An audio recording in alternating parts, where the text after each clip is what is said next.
Assalamualaikum warahmatullahi wabarakatuh. Bismillahirrahmanirrahim.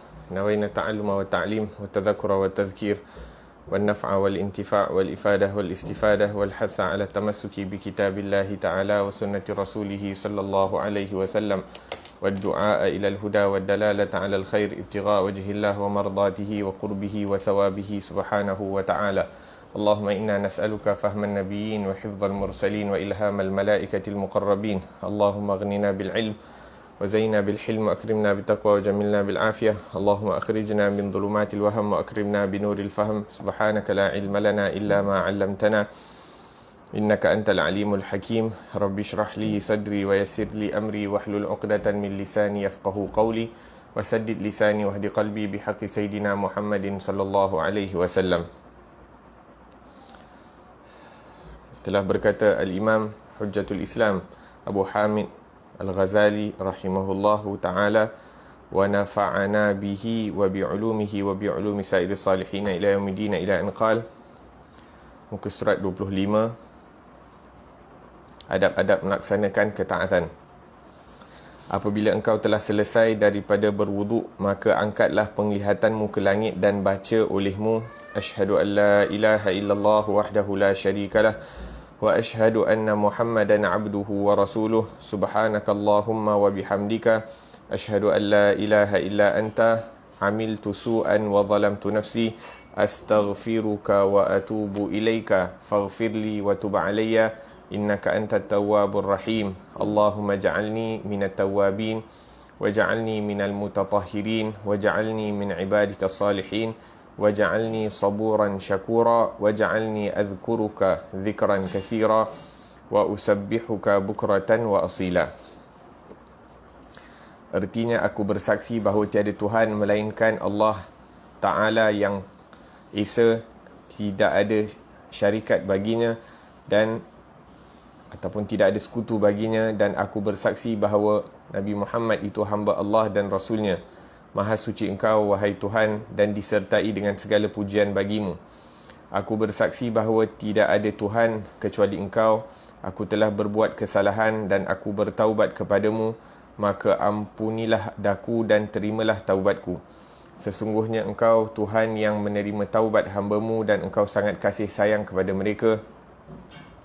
Ya Allah, jadikanlah aku di dalam golongan orang-orang yang bertaubat, dan jadikanlah aku di dalam golongan yang suci zahir dan batin, dan jadikanlah aku di dalam golongan orang-orang yang saleh, dan jadikanlah aku orang yang banyak bersabar dan banyak bersyukur, dan jadikanlah aku orang yang selalu menyebut nama-Mu dengan sebanyak-banyaknya dan bertasbih kepadamu di waktu pagi dan petang. Maka siapa yang membaca doa ini selepas dia berwuduk, pasti akan keluar segala dosanya dari seluruh anggotanya dan dicop ke atas wuduknya dengan cop. Yang ini maksudnya diterima di sisi Allah Subhanahu wa ta'ala, lalu diangkat dan diletakkan di bawah arash. Maka sentiasalah wuduk tadi bertasbih kepada Allah Subhanahu wa ta'ala, dan ditulis baginya pahala wuduk itu sampai ke hari kiamat. Naam, alhamdulillah wassalatu wassalamu ala sayyidina Rasulillah wa ala alihi wa ashabihi wa man walah. Amma ba'd. Alhamdulillah, kita masih lagi dalam perbahasan dalam adab-adab berwuduk. Kita sebutkan daripada awal adab-adab berwuduk, ini sunat-sunat yang dilakukan sebelum seseorang itu berwuduk. Antaranya adalah as-siwak. Sangat penting untuk kita cuba mengamalkan daripada as-siwak, sunnah Rasulullah sallallahu alaihi wasallam, yang terkadang yang ringan akan tetapi diambil mudah oleh kebanyakan daripada kita, sehingga kita terlepas daripada ganjaran yang besar di sisi Allah Subhanahu wa taala, terlepas daripada mendapatkan keridaan Allah Subhanahu wa taala melalui penggunaan siwak. Dan melalui siwak juga kita akan menyebabkan syaitan itu marah. Naam. Dan yang terakhir disebutkan di sini, antara sunnah daripada wuduk adalah untuk membasuh daripada anggota-anggota itu 3 kali. Baik daripada basuhannya, baik daripada sapuannya, baik daripada zikir ataupun niat yang disebutkan.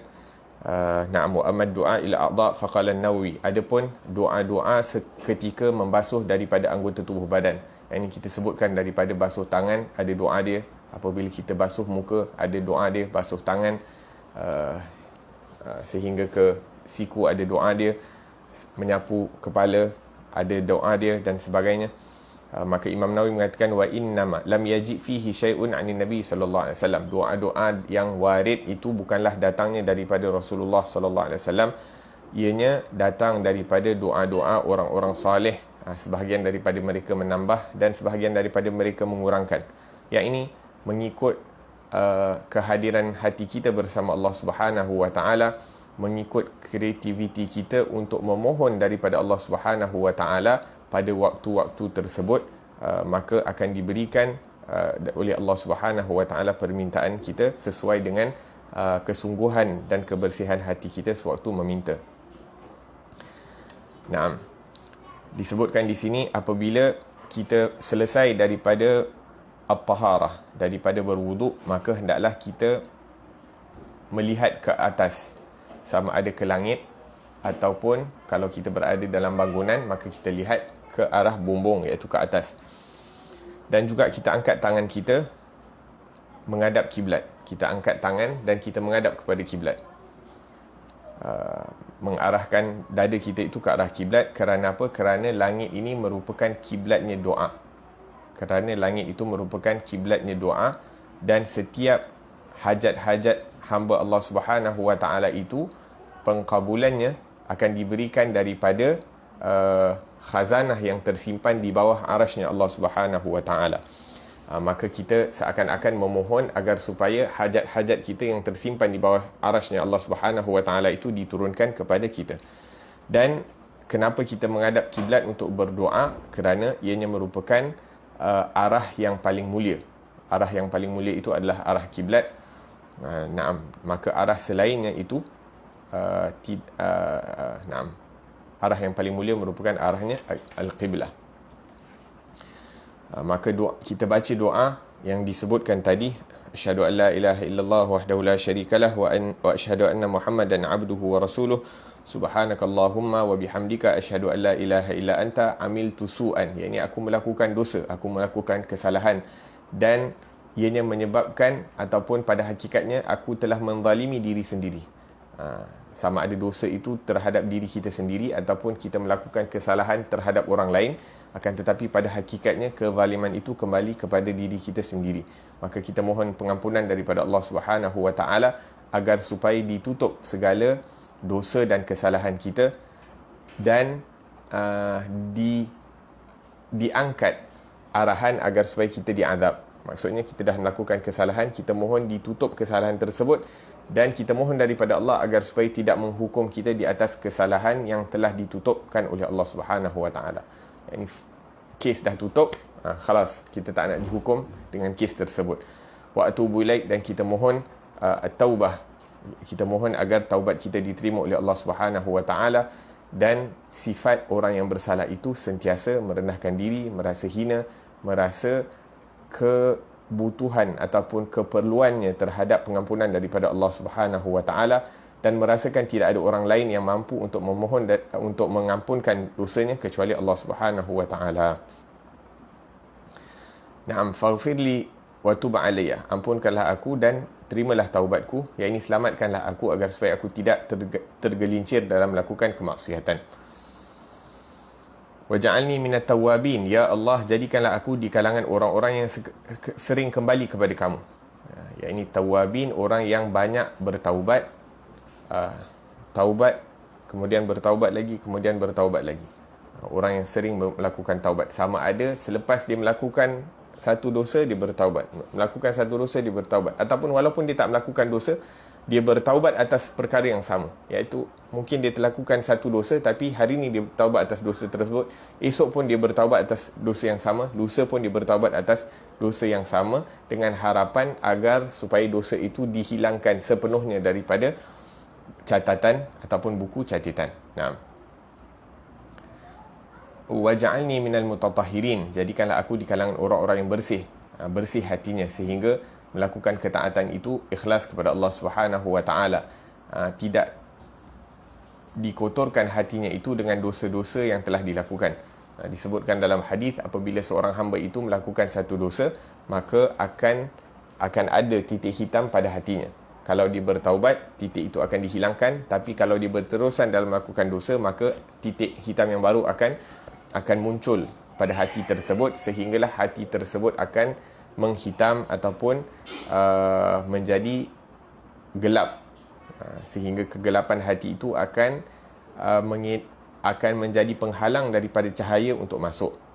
Sehingga kalau dia dengar nasihat, dia dengar tausiah, tazkirah, takkan mendatangkan kesan. Dengar ayat Quran, dengar zikir, tapi tidak mendatangkan kesan kepada hatinya, kerana hatinya telah menjadi gelap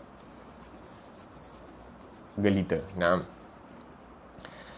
La ilaha illallah. Naam. Begitu juga kita ingin jadikan hati kita ini bersih daripada akhlak-akhlak yang buruk.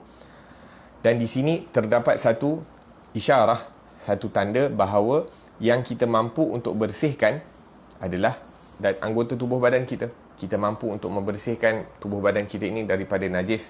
Kita mampu dengan pertolongan daripada Allah Subhanahu Wa Taala untuk membebaskan tubuh badan kita ini daripada hadas kecil ataupun hadas besar.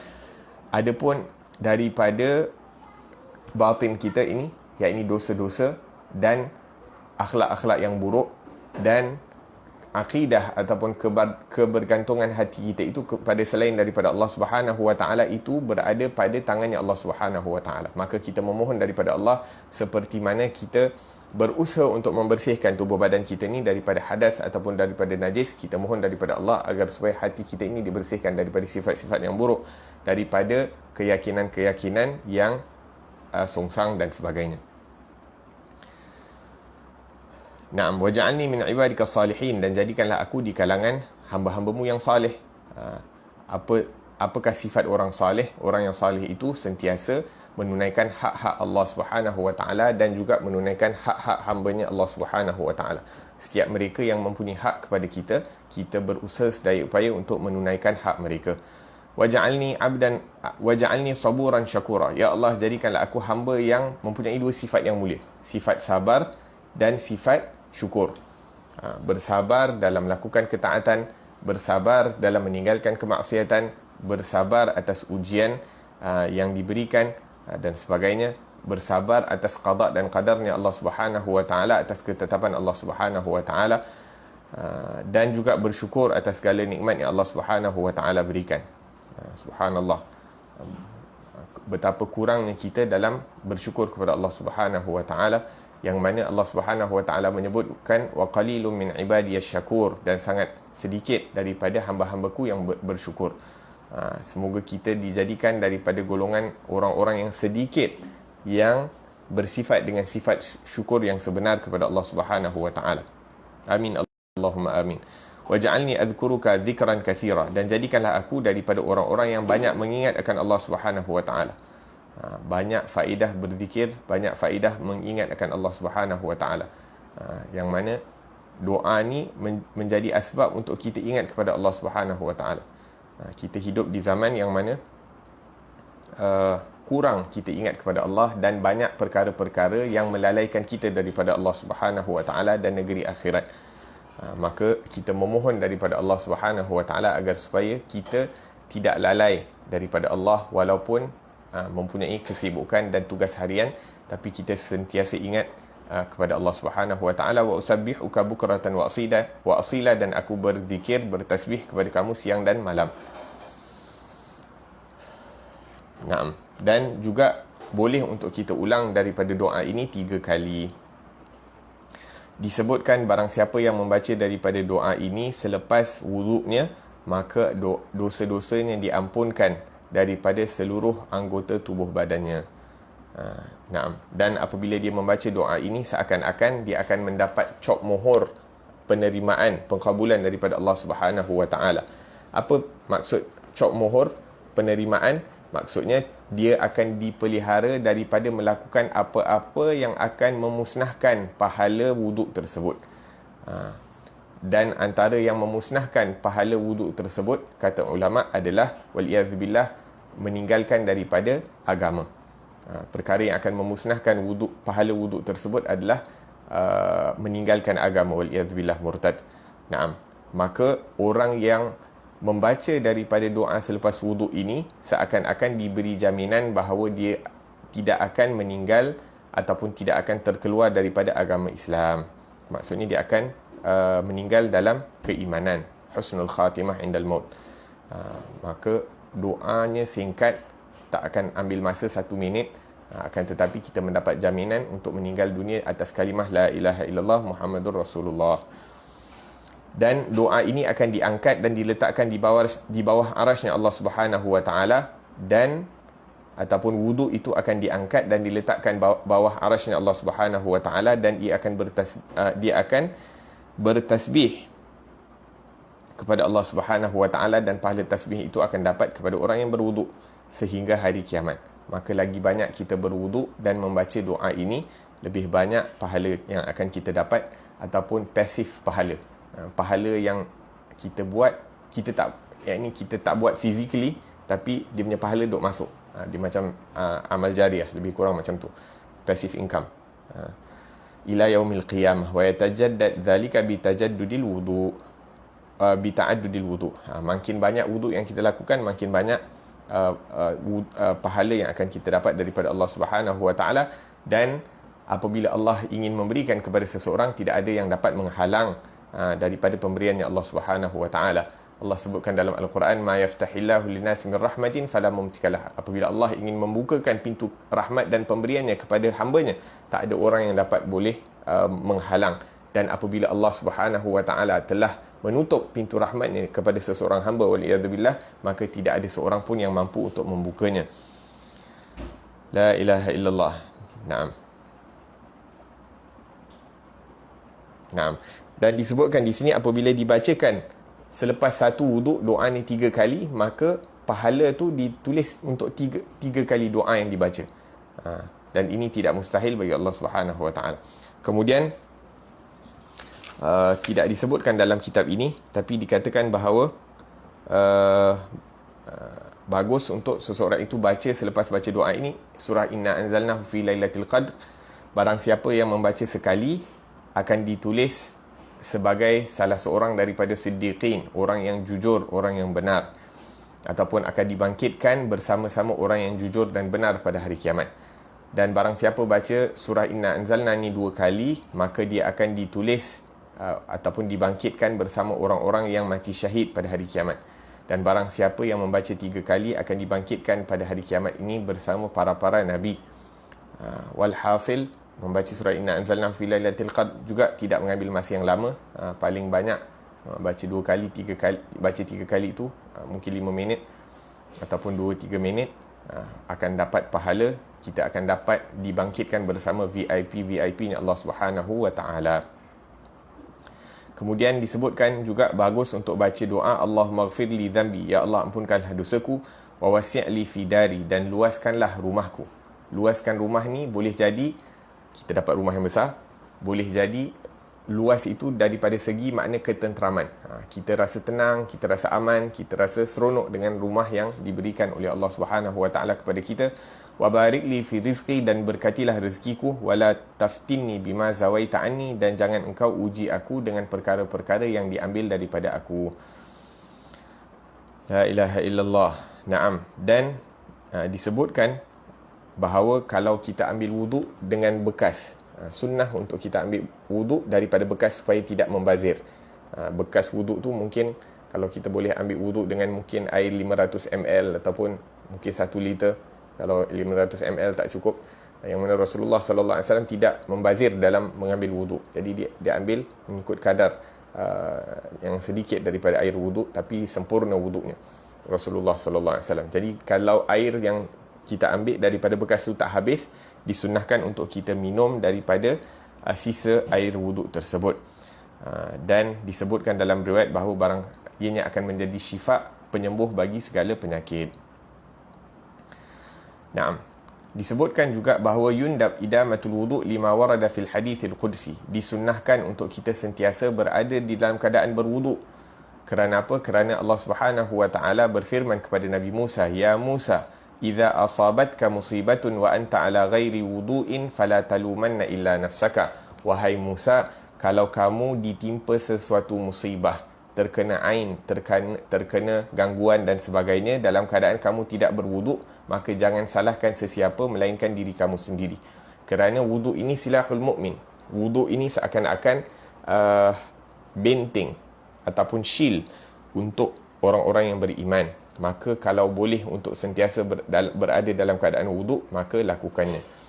Bahkan Nabi SAW sewaktu Isra' dan Mi'raj mendengar daripada terumpahnya Sayyidina Bilal di dalam syurga. Sayyidina Bilal masih berada di atas dunia, masih hidup, akan tetapi mendengar akan rohnya seakan-akan berjalan di dalam syurga.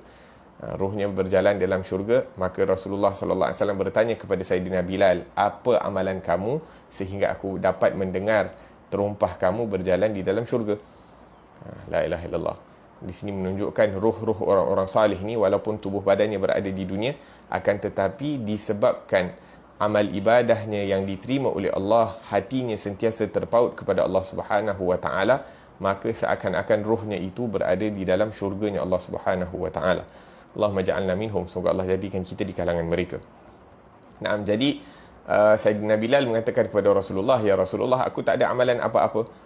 Ini cuma ada satu perkara yang aku sering usahakan, iaitu setiap kali aku berada dalam keadaan hadas, aku buang air kecil ataupun air besar, aku akan biasakan diri aku ini untuk mengambil wuduk, mengambil wuduk yang baru, dan juga aku akan salat sunat tahiyatul wuduk. Setiap kali berhadas ambil wuduk, dan setiap kali ambil wuduk sembahyang sunat 2 rakaat. Yang mana amalan tersebut menjadi asbab ruhnya berjalan di dalam syurga. Dan Nabi SAW bersabda, dum ala taharah yuwassa' alaika rizqu. Kekallah kamu dalam keadaan bersuci, berwuduk, maka akan diperluaskan rezeki kamu, dipermudahkan rezeki kamu. Ini kalau kita sentiasa berada dalam keadaan bersih, maka seakan-akan menarik daripada rezeki-rezeki yang zahir dan juga rezeki-rezeki yang batin. Para malaikat akan berkerumun kepada kita, dan begitu juga insya-Allah rezeki juga akan diperluaskan kepada kita. La ilaha illallah. Kemudian Imam Ghazali meneruskan dengan menyebutkan, dan hendaklah engkau meninggalkan 7 perkara di bawah ini ketika berwuduk. Yang pertama, mengibaskan tangan untuk memercikkan air selepas berwuduk. Ini seakan-akan nak keringkan tangan tu, kita kibaskan tangan. Menamparkan air ke muka dan kepala. Nak ambil wuduk tu, kita jangan kasar-kasar, jangan kita splashkan. Kadang splash sampai orang ke tepi pun basah. Satu, makruh untuk lakukan perkara tersebut. Satu lagi, kita menyusahkan orang sebelah kita. Mungkin orang sebelah tak suka. Jadi kita jangan buat orang lain tak selesa. Jadi jangan kita splashkan air tersebut kat muka, bahkan kita ambil pelan-pelan, kita kasih dia flow, mengalir dekat muka kita. Menampar air ke muka dan kepala. Yang ketiga, antara perkara yang makruh sewaktu berwuduk adalah berkata-kata, bercakap-cakap. Yang keempat, membasuh anggota wuduk lebih dari 3 kali. Maksudnya kalau kita dah yakin dah 3 kali, khalas, jangan lebih daripada itu.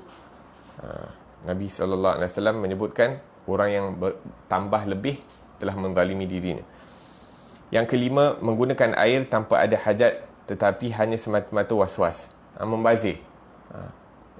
Dah sempurna dah, tapi layankan was-was tu, dia basuh lagi.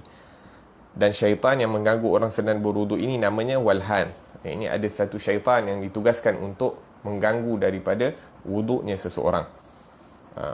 Yang keenam, berwuduk dengan air musyammas, air yang terkena panas matahari di negeri yang sangat panas pula.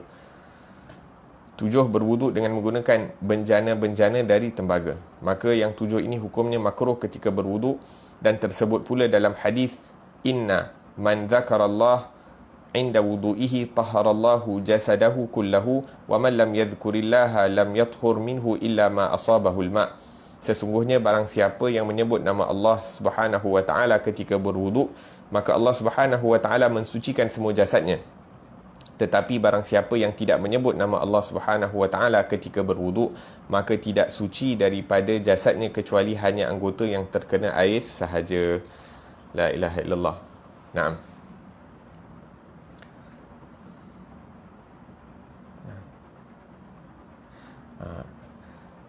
kenapa, apa hikmah untuk kita tidak mengkibaskan kesan daripada air wuduk itu daripada tangan atau anggota badan?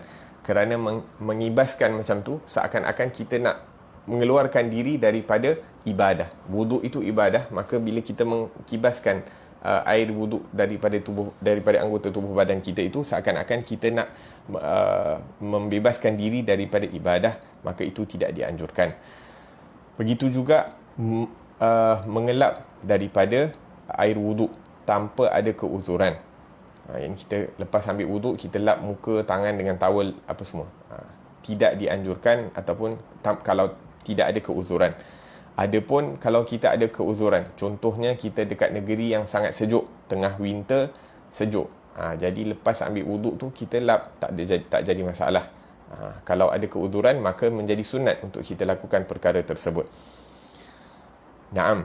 Dan sunnah bila kita nak mengelap daripada wuduk itu, sebab wuduk itu ibadah, maka seakan-akan nak keluarkan diri daripada ibadah, kita mulakan daripada yang kiri, kemudian baru yang kanan. Bila kita nak lap tangan kiri dulu, baru lap tangan kanan. Begitu juga satu perkara yang perlu diambil perhatian, yang mungkin jarang kita perhatikan perkara ini, iaitu bila kita sunnah, bila nak buka pakaian ataupun nak memakai pakaian itu, pakai dengan tangan kanan. Kita pakai tangan kanan, lepas tu baru masuk tangan kiri untuk baju. Begitu juga masukkan kaki kanan sewaktu nak pakai seluar, kemudian baru pakai kaki kiri. Bila nak tanggalkan pakaian, kita keluarkan tangan kiri dahulu, baru keluarkan tangan kanan.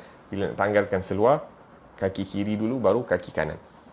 Begitu juga sewaktu nak berwuduk.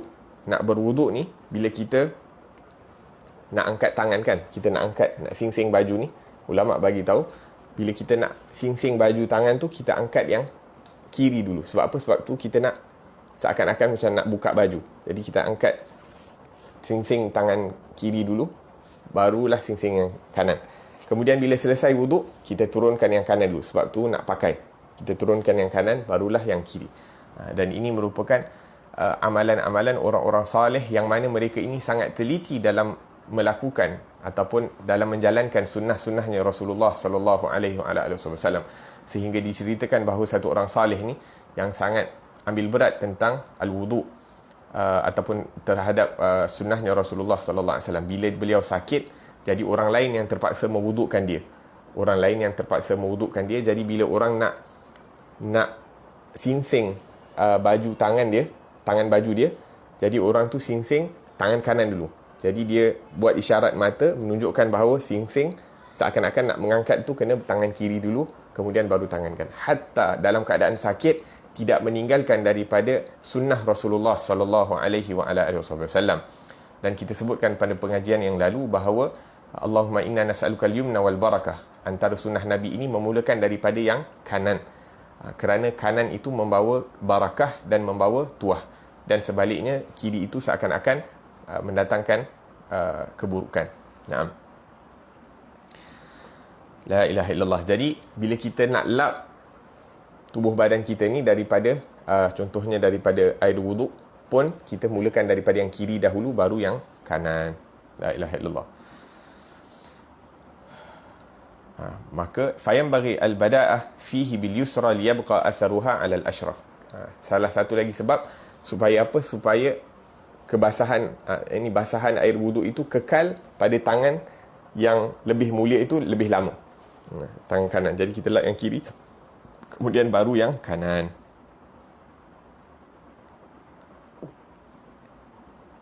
Wa yusannu tanshiful mayyit ba'da ghuslih. Begitu juga disunahkan untuk mengeringkan tubuh badan jenazah selepas dimandikan. Naam, tu yang pertama. Yang kedua, jangan menampar air ke muka dan juga ke kepala. Bal ta'khudhul ma' bikaffaik. Ini bahkan kita ambil pelan-pelan dan kemudian basuh muka dengan lembut, begitu juga dengan kepala. Wala tatakallam. Jangan kita bercakap sewaktu wuduk tanpa ada keuzuran. Wala yakrahul kalam lahu walau min li'annahu sallallahu alaihi wasallam kallama Ummu Hani yaumul fath Makkah wa huwa yaghtasil. Ianya tidak salah, tapi makruh. Kalau boleh, kalau tak ada keperluan untuk nak bercakap, kita jangan bercakap. Bahkan kita hadirkan hati kita bersama Allah Subhanahu wa taala sewaktu wuduk. kerana orang kita berada pada muka surat 27, perkara-perkara yang makruh ketika berwuduk. Naam. Kalau boleh kita hadirkan hati kita bersama Allah Subhanahu Wa Taala bermula daripada wuduk, agar supaya bila hati kita dah hadir bersama Allah Subhanahu Wa Taala ketika wuduk, kita tidak disibukkan daripada perkara-perkara lain. Bahkan kita sibukkan diri kita ini dengan membaca doa-doa yang warid, yang dianjurkan oleh orang-orang salih ini sewaktu membasuh daripada setiap tubuh badan, anggota wuduk. Maka hati kita akan hadir bersama Allah Subhanahu Wa Taala, dan kita cuba untuk kehadiran hati itu berterusan sehinggalah kita masuk ke dalam solat. Jadi kalau tak ada perlu, sewaktu wuduk jangan bercakap. Begitu juga selepas berwuduk sehingga ke solat, kalau tak ada keperluan untuk bercakap, jangan bercakap. Bahkan kita sibukkan dengan doa dan zikir. Wala tazid fil ghusl ala 3 marrat wala tanqus anha fa inna dhalika makruh. Jangan kita basuh tubuh badan ataupun anggota wuduk itu lebih daripada 3 kali, dan jangan kurangkan daripada 3 kali, kerana mengurangkan dan menambah itu adalah makruh. Illa li'udhrin ka'an dhaqal waqt bihaitsu law ightasala bitathlith la kharajal waqt. Naam. Adapun kalau kita sembahyang terpaksa melambatkan sembahyang kita, ataupun kita ada keuzuran sehingga kita tak dapat nak menunaikan solat di awal waktu, dah hujung-hujung waktu baru kita dapat peluang untuk nak solat, yang mana kalau kita ambil wuduk, kita basuh seluruh anggota wuduk itu 3 kali, takut-takut kita akan terkeluar. Bila kita sembahyang tu, sembahyang kita akan terkeluar pada waktu tersebut. Maka pada waktu itu haram untuk kita nak basuh anggota tubuh badan 3 kali, anggota wuduk 3 kali. Sebab apa? Sebab ini basuh 3 kali sunnah, sembahyang di dalam waktu wajib. Maka kalau kita tahu kita dah terlampau lambat, jangan pula kita basuh 3 kali setiap anggota wuduk. Basuh sekali tapi basuh dengan sempurna. Naam. Begitu juga au qallal ma' bihaitsu la yakfika illa lil fard, ataupun air sikit. Kalau kita basuh muka ataupun basuh tangan, anggota yang sunat, kemudian kita basuh muka, dan yang pertama tu fardu, yang kedua, yang ketiga tu sunat. Kita basuh di permulaan wuduk itu dengan 3 kali, ba'din tak cukup. Bila nak basuh kaki ataupun nak basuh tangan dan kaki, tak cukup air. Maka pada waktu itu tak boleh untuk kita nak basuh 3 kali, kerana yang penting untuk melepaskan daripada perkara yang fardu, dan pada waktu itu kita meninggalkan daripada melakukan perkara yang sunat, iaitu basuh 3 kali. La ilaha illallah. Naam. Ataupun ada orang yang memerlukan untuk minum air. Ada air itu ada untuk wuduk dan untuk minum air. Ada orang haus sangat, perlukan daripada air tersebut, maka kita kena tinggalkan daripada yang sunat, berikan air kepada orang yang memerlukan. Yang mana mungkin kalau dia tak minum air, mungkin akan memudaratkan diri dia. Wa idrakul jama'ah afdal min tathlithil wudu. Begitu juga kalau kita masuk kita masuk ke dalam masjid, imam dah angkat takbir, imam dah angkat takbir, ataupun imam tu dah nak habis solat, dah rakaat keempat. Kalau kita sibuk dengan melakukan amalan-amalan sunat sewaktu wuduk, kita akan tertinggal berjemaah dengan imam. Maka pada waktu itu kita tinggalkan sunat-sunat wuduk, bahkan kita basuh yang fardu, dan kita cuba untuk mendapatkan solat berjemaah bersama imam. Naam.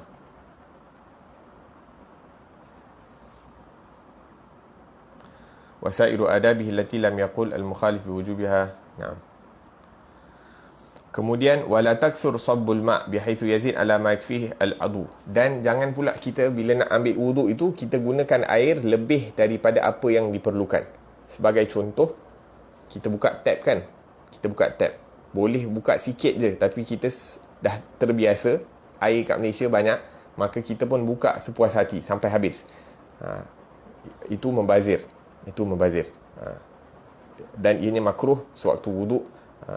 Nabi SAW menyebutkan hatta dalam sungai ataupun lautan air yang banyak, makruh untuk kita menggunakan air yang berlebihan daripada apa yang diperlukan. Itu dalam sungai ataupun dalam laut. Apatah lagi kalau kita menggunakan air tap.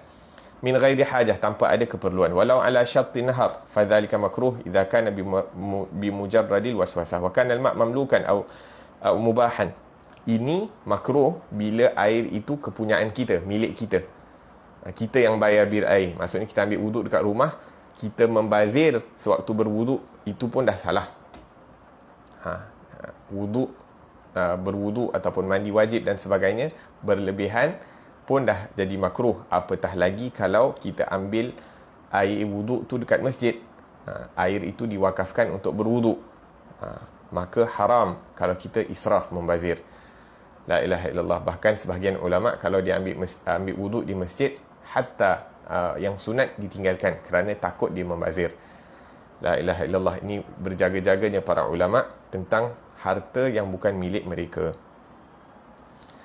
Naam, falil muwaswasina syaitanan yadhak wa fi ba'd an-nusas dan orang-orang yang waswas ini ada syaitan yang ditugaskan untuk mengacau mereka, yang mempermainkan mereka.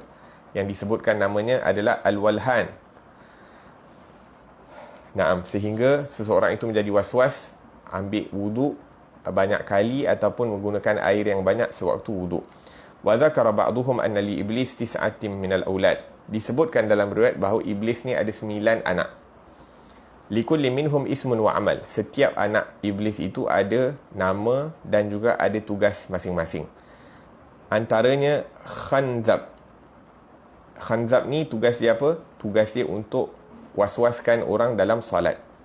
Dia waswaskan dan dikacau orang dalam salat sehingga orang jadi tak tahu berapa rakaat dia sembahyang. Kadang-kadang tak tahu rakaat ke berapa yang dia sembahyang. Yang kedua, walhan. Ini yang ditugaskan untuk mengganggu orang sewaktu berwuduk atau mandi wajib. Yang ketiga, zalanbur. Lebih kurang macam tu bunyi dia. Yang mana dia, kerja dia duduk dekat pasar, dia akan mengganggu orang yang menjual dan membeli di pasar. Sehingga orang yang menjual di pasar itu mengatakan perkara-perkara yang tidak ada pada barangan yang dijual, iaitu dia market lebih daripada apa sebenar kualiti barang tersebut. Dan ini merupakan satu kesalahan, iaitu kita tulis barangan kita lebih daripada apa yang sepatutnya. Oh, ini first grade punya perfume, pakai sikit 1 hari tahan, beli khalas, pakai sekejap, lepas 1 jam dah hilang bau dia. Itu salah. Kita menipu dalam berjual beli. Itu tidak dianjurkan, bahkan ianya adalah kesalahan dalam melakukan perkara tersebut. Wa tatfi fil kail, dan mengurangkan daripada timbangan. Itu daripada syaitan. Syaitan dia kata, oh kalau kamu kurangkan sikit timbangan 100 gram, 10 gram, siapa tahu, ataupun orang tu pun mungkin tak kisah, kamu akan dapat keuntungan yang lebih dan sebagainya. Akan tetapi itu merupakan satu kesalahan seperti yang disebutkan dalam Al-Quran, wailul lil mutaffifin alladzina idza iktalu 'alan nasi yastawfun. Celakalah bagi orang-orang yang mengurangkan daripada timbangan. Bila dia timbang untuk diri dia, dia nak sempurna ataupun dia nak lebih. Bila beli dia nak minta kurang, bila beli dia nak minta lebih. Tapi bila dijual ke orang lain, dia letak harga, tak nak kurangkan harga, dia kurangkan timbangan dan sebagainya, waliyadzubillah. Maka itu merupakan satu kesalahan dan bukan akhlak orang Islam. Bukan perkara yang diajarkan oleh orang Islam ataupun oleh Allah Subhanahu wa taala dan juga Nabi Muhammad sallallahu alaihi wa ala alihi wasallam. Jadi ada syaitan juga yang ditugaskan di pasar. Maka kita perlu berjaga-jaga. Kemudian seterusnya al-a'war. Syaitan yang ditugaskan untuk mengganggu lelaki dengan perempuan. Bila orang perempuan keluar daripada rumah, akan ada syaitan yang akan ikutnya, seakan-akan menarik pandangan lelaki untuk melihat kepada perempuan tersebut dengan pandangan yang dilarang oleh Allah Subhanahu wa taala. Maka kalau kita keluar daripada rumah dalam keadaan kita mengikut daripada panduan syarak, yakni memakai pakaian seperti yang dituntut oleh syariah, dan terutamanya wangi-wangian untuk wanita perlu berjaga-jaga, jangan sampai wangian tersebut sampai ke hidung orang yang bukan mahram kepada kita. Bahkan jangan sampai yakni wangian itu hanya untuk diri sendiri, jangan sampai ini sampai ke perhatian orang lain. La ilaha illallah. Akan tetapi perkara ini kurang diambil berat di zaman sekarang. La ilaha illallah. Nah, maka ada syaitan yang akan mengganggu kaum lelaki dan kaum perempuan. Sebab tu dalam Al-Quran Allah Subhanahu wa taala sebutkan, qul, wahai, katakanlah wahai Muhammad kepada umat kamu, lil mu'minin, daripada golongan lelaki, yaghuddu min absarihim wa yahfazu furujahum, tundukkan pandangan mata mereka dan jaga kemaluan mereka. Wa qul lil mu'minati, dan katakanlah wahai Muhammad kepada umat kamu yang perempuan, yaghdudna min absarihinna, tundukkan pandangan mata mereka, wa yahfazna furujahunna, wala yubdina zinatahunna illa ma dhahara minha, tundukkan pandangan mereka, jaga kemaluan mereka, dan jangan mereka tunjukkan daripada perhiasan mereka kecuali apa-apa yang zahir daripada pakaian yang telah ditetapkan oleh Allah Subhanahu wa taala. Maka tundukkan pandangan ini bukan hanya untuk kaum lelaki, bahkan hatta kaum wanita perlu untuk menundukkan pandangannya daripada memandang kepada yang bukan mahram tanpa ada keperluan.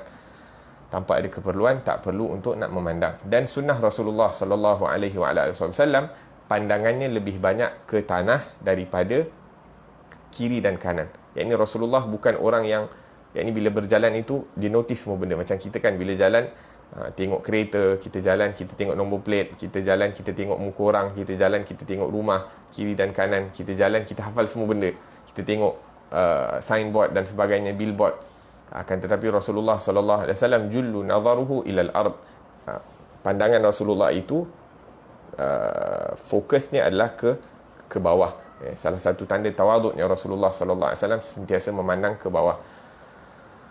La ilaha illallah, Allahumma rzuqna al-amal. Semoga Allah Subhanahu wa taala beri kita taufik untuk beramal dengan sunnahnya Rasulullah sallallahu alaihi wasallam ini, dengan memandang ke bawah kalau tidak ada keperluan untuk memandang ke atas. Amin, Allahumma amin. Naam, kemudian syaitan yang seterusnya, wasnan, yang mana ditugaskan untuk memberatkan mata orang yang sedang tidur daripada bangun untuk menuju ke salah. Muazzin kata as-salatu khairum minan naum, khalas, dia tutup telinga dia, dia pusing. Sebab apa? Syaitan duduk ke atas dia. Waliyadzubillahi tabaraka wa ta'ala. Bahkan disebutkan kalau habis solat ataupun habis waktu solat subuh, orang tu tak bangun, maka syaitan akan buang air pada telinga orang tersebut, ataupun atas kepala orang tersebut. Maka apakah najis yang lebih teruk daripada najisnya syaitan? Maka kalau boleh kita berusaha sedaya upaya agar supaya kita tidak terkena daripada najisnya syaitan. La ilaha illallah. Kita dan juga anak-anak kita dan juga mereka-mereka yang kita kasihi, bukan tanda kita kasih kepada mereka kita biarkan mereka tidur tertinggal waktu salat sehingga mereka itu terkena daripada najisnya syaitan. Walaupun mungkin dia akan marah dan sebagainya, tapi kita kejut dia sebab kita kesian, kita sayang kat dia, maka kita kejut. Tanda kita sayang anak-anak kita adalah kita latih mereka ini daripada kecil untuk mentaati daripada perintah Allah Subhanahu wa taala dan jauh daripada mudarat-mudarat yang kita tak nampak. Dan antara mudarat-mudarat yang kita tak nampak ini gangguan daripada syaitan. Disebutkan dalam hadis, apabila seseorang itu bangun daripada tidur dan dia kesat muka dia, dan cara kesat muka bila bangun tidur adalah dengan belakang tangan, bukan dengan tapak tangan. Sebab apa? Sebab Nabi kata bila kita tidur kita tak tahu di mana berjalannya tangan kita. Maka untuk mengelakkan daripada ada kotoran tu kita sapu pada muka, maka kita lap dengan belakang tangan kita bila bangun tidur. Bila kita lap muka dengan belakang tangan, maka syaitan buka ikatan, satu ikatan. Kemudian bila kita bangun ambil wuduk, satu ikatan lagi buka. Dan apabila kita sembahyang sunat 2 rakaat, ketiga-tiga ikatan yang diikat oleh syaitan itu akan terbuka. Maka kita akan bangun dalam keadaan segar, tanpa ada gangguan ataupun ikatan daripada syaitan. La ilaha illallah. Wa yuqidhu ilal qabih min zina wa nahwih. Dan syaitan ini akan tadi dia akan memberatkan kita untuk bangun untuk solat, tapi pada waktu yang sama dia akan memberi semangat kepada kita untuk melakukan perkara-perkara yang salah. Waliyadzubillahi tabaraka wa ta'ala. Kemudian yang seterusnya, tabar, wa huwa ismun syaitan al-musibah al-musibah yuzayyinu siyah wa latmil khudud wa nahwih. syaitan ni kerja dia bila orang ditimpa musibah, dia akan buat orang ni suka menjerit, dia suka buat orang ni akan pukul-pukul tubuh badan, koyak-koyakkan baju dan sebagainya, yang mana ianya dilarang. Kemudian syaitan yang seterusnya, kerja dia apa? Ismun syaitan at-ta'am ya'kul ma'al insan. Dasim, kerja dia apa? Dia makan dengan manusia bila manusia makan tanpa bismillah. Masuk ke rumah manusia apabila manusia masuk ke dalam rumah tanpa baca bismillah. Dia akan tidur bersama orang tersebut kalau orang tu tak baca doa sebelum tidur. Dia akan pakai baju orang tersebut ataupun pakai baju yang mana tidak disebutkan bismillah sewaktu nak pakai baju, ataupun baju-baju yang tidak berlipat. Wa qila innahu yas'a fi itharatil khisam baina zawjain liyufarriq bainahuma.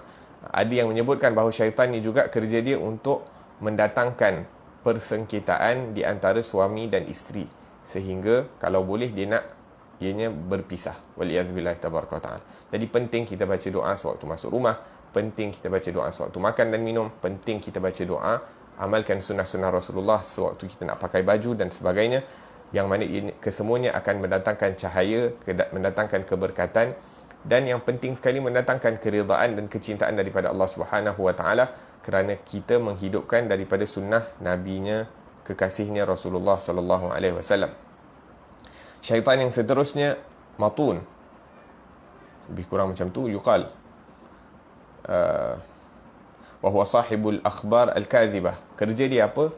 Kerja dia menyebarkan berita-berita palsu, sehingga semua orang, biasanya manusia kan, dia dengar satu berita, dia bagi tahu orang lain, lepas tu orang lain dengar satu khabar tanpa memastikan sama ada khabar itu benar atau tak. Dan sekarang ni kat mana? Kat WhatsApp, dekat Facebook, dapat berita terus forward kat grup. Kalau satu orang ni ada 10 grup, 10 grup, lepas tu dalam setiap grup tu ada 100 orang, 100 orang tu forward, khalas, tersebar perkara yang tidak pasti dalam waktu yang sangat singkat.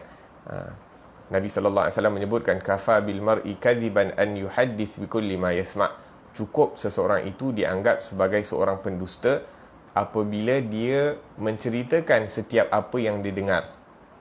Apa yang dia dengar ataupun apa yang dia tengok, semua benda dia nak cerita.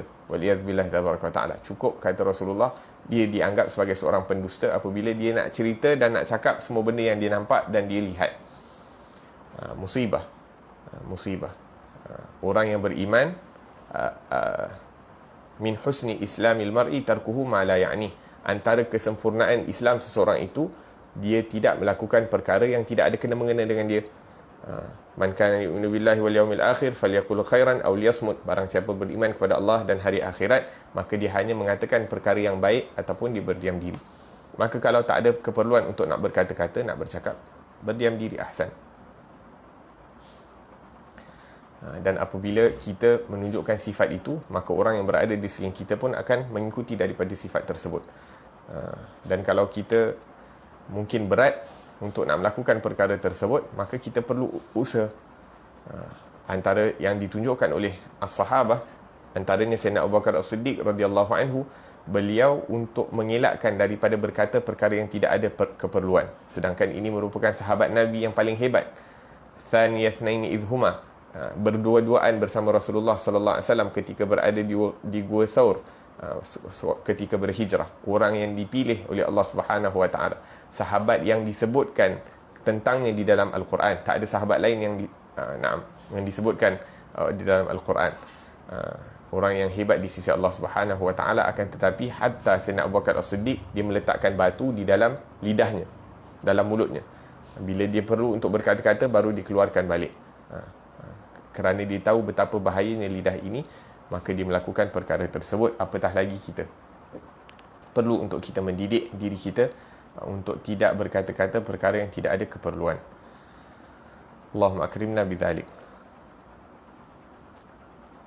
Naam.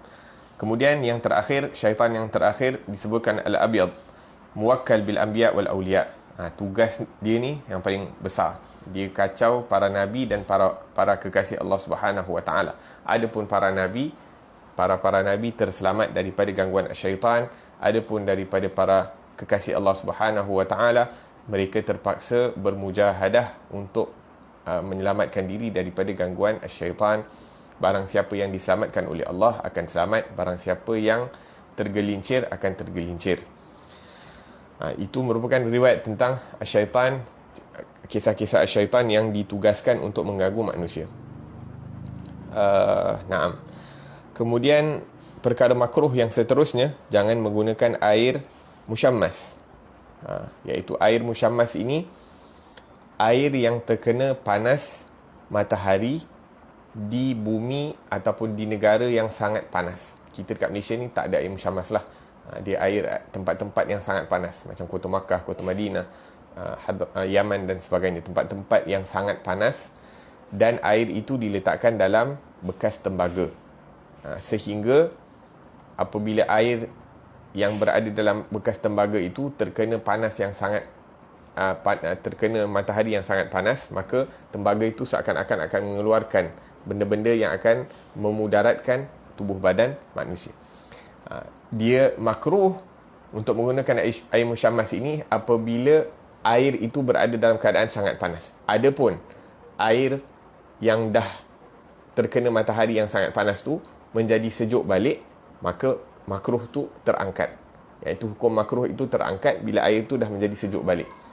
Dia sewaktu panas tu, sewaktu tengah panas sehingga mengeluarkan perkara-perkara yang memudaratkan kepada kulit, sewaktu itu yang makruh. Tapi bila dia sejuk balik, maka hilanglah hukum makruh itu daripada air tersebut.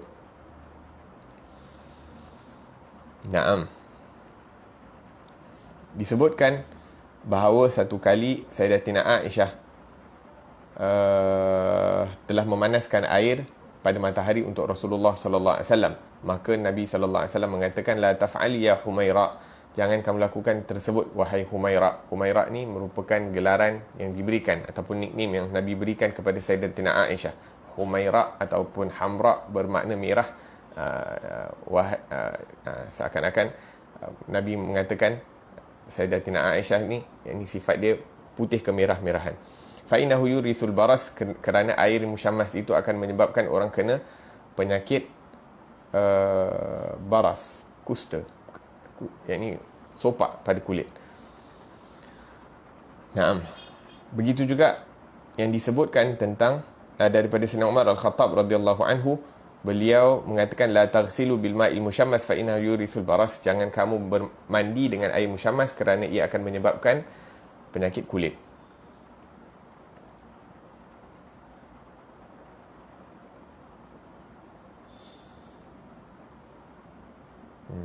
Seperti mana ini makruh untuk menggunakan pada luar badan, begitu juga makruh untuk diminum kerana ia akan memudaratkan dalaman badan seseorang.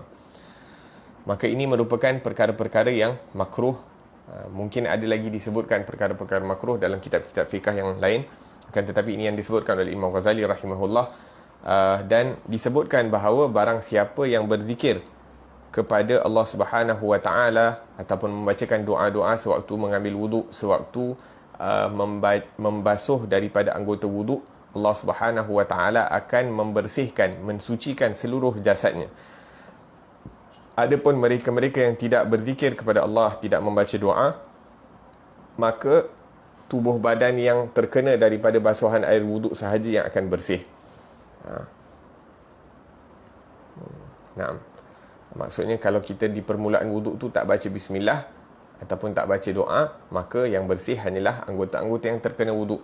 Adapun anggota-anggota yang tak kena air wuduk takkan bersih.